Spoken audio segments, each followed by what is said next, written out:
I graduated in 2012 and I set up a printing studio 2 years ago in Delhi. So I now mainly do fabric screen printing.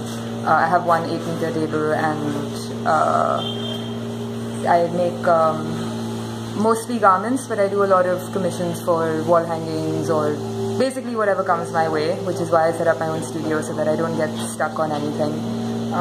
This show is the second solo show that I've had. It's the first one in Bombay. So this is kind of a display of most of the work that I've been doing over the past 2 years. So I have digital prints, screen prints, and block prints, and hand embroidery. So the digital printing is basically whatever I can't physically print myself goes into digital. But essentially they're all my drawings, and the way I work is I do pen and ink drawings on paper, and then those get made into either a screen print or a block print or digital prints or, you know, marble inlay sometimes. And so the show is kind of about the aspiration of where a drawing can go or how many things a drawing can become. And the beautiful thing about printmaking as a medium is that you can print on anything. You know, you can print on stone, you can print on wood, you can print on paper, fabric. So it's great fun. You're not stuck with anything. I'm stuck on fabric because I love fabric. So this show is basically like these are some of the prints that I do in the studio, and like these are double-sided stoles. So you have one print on one side and another one here. These are actually digital reproductions of monotype prints, which are monotype is like a type of screen print which can't be reproduced. So it's a mono print, it's a single edition. So they're kind of just playing with color and form more than anything else.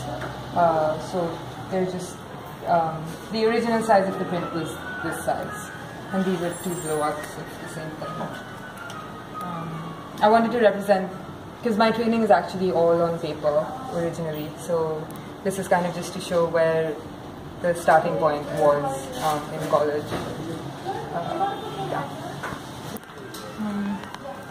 So these pillows are an example of the block printing that I do. I don't do it in the Indian tradition where you stamp the blocks on top of the fabric. I was trained in the Japanese form of block printing, where you have larger blocks that stay at the bottom and the material comes on top. It's normally on paper, but I do it on fabric. So it's all done with oil-based inks. And then we have some hand embroidery to give some, you know, make the trees bloom a little bit. So these are all single pieces. They're all different, and they're basically, most of the stuff here is one of a kind because I do really small productions. It's really boring to have to do, you know, the same print for like 50 meters and then make 10 of the same thing. So everything here is like, you have 1 piece or 2 pieces maybe in each thing, and then that's it. And if you get it, you get it, and otherwise you have to wait for the next lot. So Flora For Fauna, it was really hard trying to figure out a name for a brand.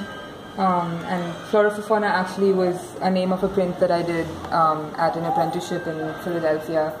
And it made sense because I only do florals, or not florals, but organic-based drawings. I can't, if I have to draw like a human or a room or something realistic, it looks terrible. It's like really bad. So it made sense because it's like flora for humans. So it's like, you know, plants for animals. And the main reason the name stuck is because of the logo it created. Honestly, I really like the logo.